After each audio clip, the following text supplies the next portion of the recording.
Welcome to GK facts. Current में बिल्कुल सही पढ़ रहे हैं आप। कोंकण रेलवे का जो है अभी 100% विद्युतीकरण कर दिया गया है, ठीक है। और एक बहुत बड़ा जो है कदम है सरकार का कि उन्होंने कोंकण रेलवे का जो है 100% विद्युतीकरण हो गया है। तो कैसे हुआ, क्या इसके अंदर उपलब्धियां हैं, पूरा हम वीडियो के अंदर जानेंगे। बस आपको वीडियो को एंड तक देखना है। टॉपिक पेपर के पॉइंट ऑफ व्यू से इंपॉर्टेंट है।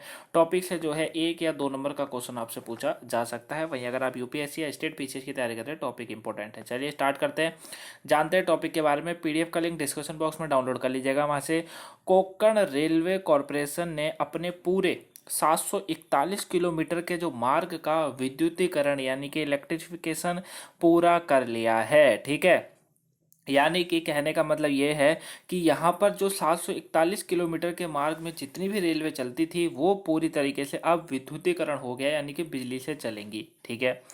जो रोहा महाराष्ट्र से ठुकोर कर्नाटक तक फैला है, ठीक है। यानी कि जो 741 किलोमीटर का मार्ग है ये रोहा महाराष्ट्र से लेकर कर्नाटक तक ये मार्ग पूरी तरीके से फैला हुआ है, जिसका अभी विद्युतीकरण कर दिया गया है, ठीक है। तो एक बहुत बड़ी उपलब्धि है सरकार की, ये काफ़ी अच्छी बात है। चलिए इसके थोड़े से मुख्य बिंदु को समझते हैं। मुख्य बिंदु क्या कहते हैं, देखिए 741 किलोमीटर लंबे इस विद्युतीकरण से 150 करोड़ रुपए की ईंधन की बचत होगी। बहुत बड़ी बचत है। क्या कहा जा रहा है कि जो अभी इसका विद्युतीकरण हुआ है ना, इससे 150 करोड़ रुपए की ईंधन की बचत होगी। यानी कि सरकार का 150 करोड़ रुपए का जो ईंधन है वो केवल कहाँ लगता था, वो इस कोंकण रेलवे के अंदर लग जाता था, ठीक है ना। लेकिन अब इसका बच जाएगा यहाँ से, यह प्रदूषण मुक्त हो जाएगा। निर्बाध संचालन सुनिश्चित करने के साथ साथ डीजल पर भी निर्भरता को भी कम करेगा, ठीक है। जाहिर सी बात है, जब विद्युतीकरण हो गया है तो प्रदूषण कम हो गया।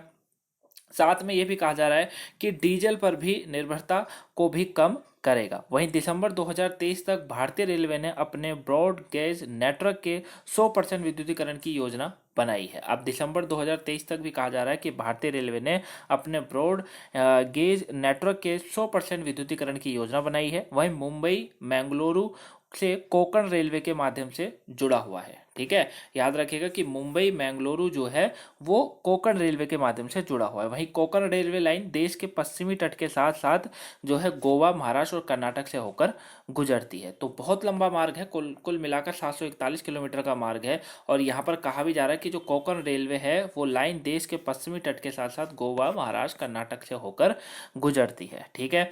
तो आपको ये पॉइंटों को याद रखना है कि 741 किलोमीटर के जो मार्ग अभी इन्होंने विद्युतीकरण कर दिया है इसका, इसमें 150 करोड़ रुपए की जो है ईंधन की बचत अब होगी सरकार को। क्लियर हो गया। वहीं विद्युतीकरण परियोजना की आधारशिला 2015 में रखी गई थी, जिसकी लागत करीबन 12,067 करोड़ रुपए है, ठीक है ना। तो याद रखिएगा जो है इस विद्युतीकरण परियोजना की जो आधारशिला थी वो 2015 में रखी गई थी, जिसकी लागत जो है 12,087 है ना, 12,000 मतलब 1,287 करोड़ रुपए की है, ठीक है। तो बहुत बड़ी रकम थी ये।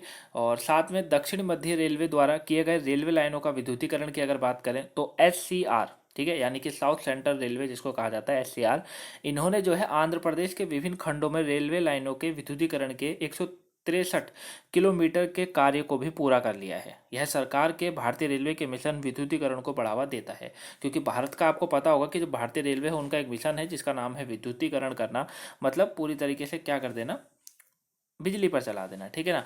तो यहाँ पर देखिए, यहाँ पर कहा जा रहा है कि 163 किलोमीटर का कार्य को भी पूरा कर लिया है। वहीं पकाला कलिकिरी में जो है 55.80 किलोमीटर, और कादिरी में 53.30 किलोमीटर, और डॉन कुरनूल सिटी में 54.20 किलोमीटर SCR के विद्युतीकरण खंड हैं। यानी कि यहाँ यहाँ पर जो है इन्होंने इतने इतने मार्गों पर जो है कर लिया है, क्या कर लिया है, विद्युतीकरण कर लिया है, ठीक है ना। तो याद रखिएगा दक्षिणी मध्य रेलवे का भी करीबन 163 किलोमीटर का मार्ग इन्होंने पूरा कर लिया है। यहाँ पर भी ये कार्य को इन्होंने अंजाम दे दिया है, ठीक है। वहीं 100% विद्युतीकरण की योजना क्या है इसको समझते हैं। भारतीय रेलवे का मिशन जो है 100% इलेक्ट्रिफिकेशन यानी कि moving towards net zero carbon emotions की योजना को जो है प्राप्त करने की दिशा में काम कर रहा है। वही रेलवे नेटवर्क के विद्युतीकरण को पूरा करने की कोशिश कर रहा है, जो प्रदूषण को कम करने में मदद करेगा और पर्यावरण को अनुकूल होगा, ठीक है। जाहिर सी बात है, जब पूरी भारतीय रेलवे का 100% का इनका जो टारगेट है, अगर ये पूरी तरीके से सबका ही विद्युतीकरण कर देते हैं तो इससे क्या होगा, पर्यावरण को बहुत बड़ा जो है फायदा होगा और वो जो है दूषित होने से बचेगी। ठीक है, तो अभी इन्होंने कोकण को जो है पूरी तरीके से कर दिया है। आई होप आप इसको अच्छे से समझ गए होंगे। तो ये था पूरा टॉपिक, ये वाला। आई होप एक छोटा टॉपिक लेकिन इंपॉर्टेंट था। आपको वीडियो पसंद आई हो तो वीडियो को लाइक कर दीजिएगा, चैनल पर नए हैं सब्सक्राइब कर लीजिएगा, इस वीडियो को शेयर करिएगा ताकि और भी लोगों पर पहुंच सके। और हाँ, जिन्होंने भी आज सुबह की करंट अफेयर की क्लास हो या वोकेबलरी हो, अगर इन दोनों में से कोई भी नहीं देखी है तो देख लीजिए, आपके पेपर के पॉइंट ऑफ व्यू से इंपॉर्टेंट है। साथ में 9K स्टडी वाला चैनल को भी सब्सक्राइब कर लीजिएगा गाइस, ताकि वहाँ पर भी जो है आपको जो वहाँ पर वीडियो मिलती है वो भी आप देख सकें। ठीक है, डेली वीडियो वहाँ आती नहीं है, कभी कभी 1-2 वीक में जो है 2 या 3 वीडियो आती है, तो वो भी चैनल जो है आप सब्सक्राइब कर लीजिए 9K स्टडी। चलिए मिलेंगे नेक्स्ट वीडियो में, तब तक के लिए thank you for watching guys, have a nice day, thanks for watching.